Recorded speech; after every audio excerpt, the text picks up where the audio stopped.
Hi, my name is Kevin, and this is my final project for the Coursera Machine Learning Foundation for Product Manager course. I'll be presenting a machine learning model to predict energy output of a combined cycle power plant. The dataset contained nearly 10,000 hourly measurements with four environmental features, such as temperature, exhaust vacuum, ambient pressure, and also relative humidity. Our target variable is net hourly electrical energy output in megawatts, and since this is a continuous value, the problem is a regression task. I consider two algorithms, linear regression as a baseline and also random forest as a more flexible model. I evaluate them using root mean squared error, or RMSE, which is measured in megawatts and also gives an intuitive sense of prediction error. I use 5-fold cross-validation on a training set for a fair comparison.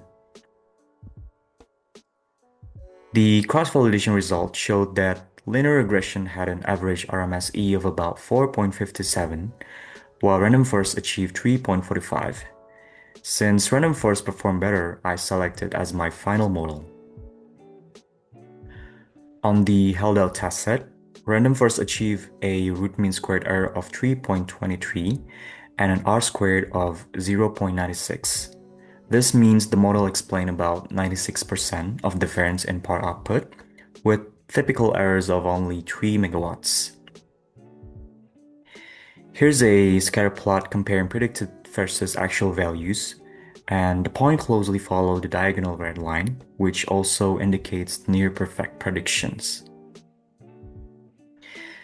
In interpreting results, we see that temperatures and also exhaust vacuum are the most influential features in predicting power output, and random forest captured these nonlinear effects better than linear regression.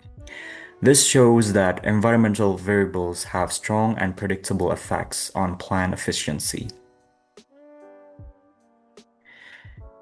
And in conclusion, I followed a structured modeling process, defining the problem as a regression task, and also selecting relevant features, comparing models using cross-validation, and also evaluating on a held-out test set.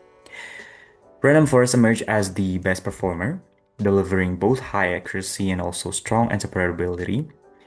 In the future, this work could be extended by experimenting with boost algorithms or incorporating time-based features to capture seasonality. And yeah, I think that wraps up my project. Thank you for watching, and I hope you find it insightful.